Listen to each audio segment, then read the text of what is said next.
Assalamualaikum warahmatullahi wabarakatuh. Kami dari kelompok 8, saya sendiri Rizky Ramapitra, Saya Reza Finanda. Saya Ezra Gustean. akan memaparkan materi yaitu intervensi dalam pekerjaan sosial. Sebelum kita masuk pada pembahasan besar, Reza Finanda akan menjelaskan apa itu proses intervensi dalam pekerjaan sosial.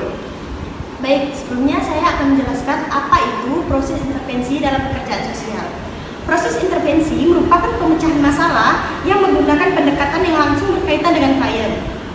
Namun, perlu untuk diketahui bahwa fakta selama proses dalam intervensi ini tidak menyediakan resep sebagai intervensinya sendiri maupun variabel yang digunakan sebagai tolak ukur selama pelaksanaannya.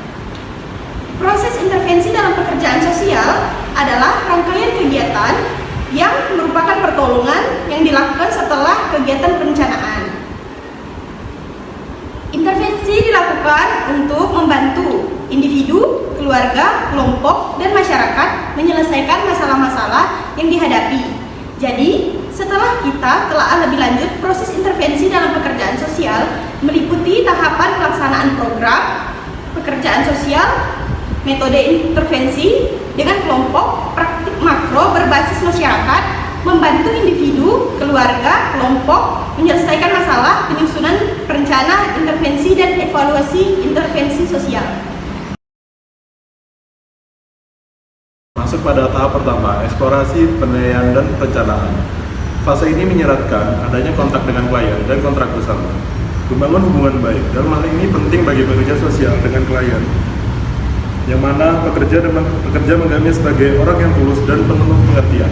Selanjutnya yaitu menjelajahi situasi klien, membangun hubungan baik dan mengeksplorasi situasi klien terjadi secara bersamaan.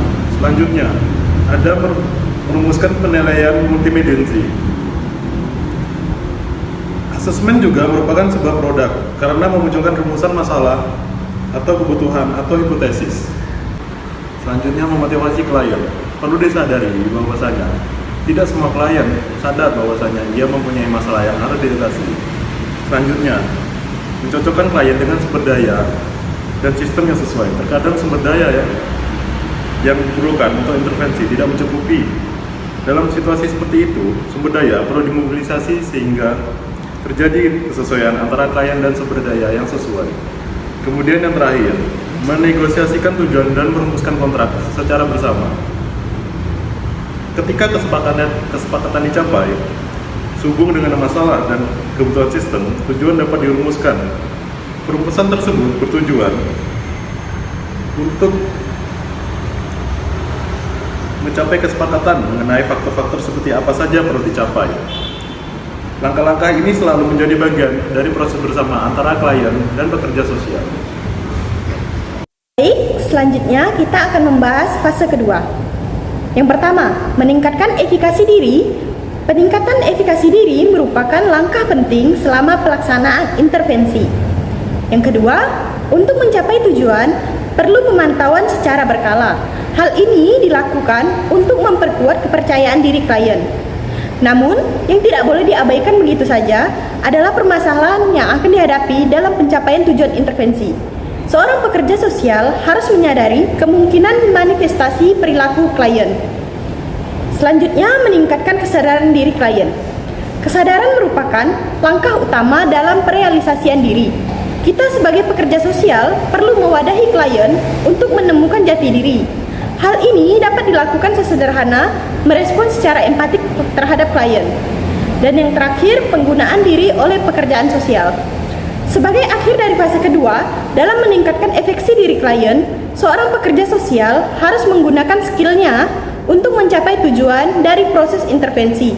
Spontanitas diperlukan sebagai bentuk kecekatan seorang pekerja sosial sebagai bentuk ketegasan sebuah sistem. Fase yang ketiga, perasaan yang muncul sebagai respon terhadap pemutusan hubungan kerja. Merupakan hal yang wajar jika perasaan yang subjektif akan berkembang antara klien dan pekerja sosial. Yang kedua, merencanakan keberlanjutan setelah pemutusan hubungan kerja.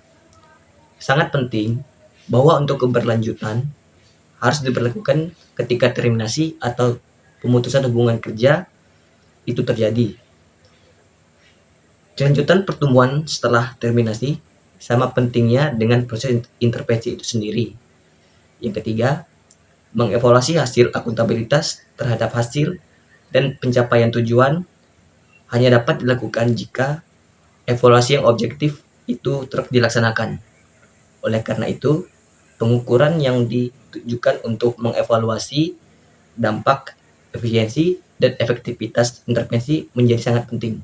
Baiklah, sekian pemaparan dari kelompok kami. Kurang lebihnya kami mohon maaf. Wassalamualaikum warahmatullahi wabarakatuh.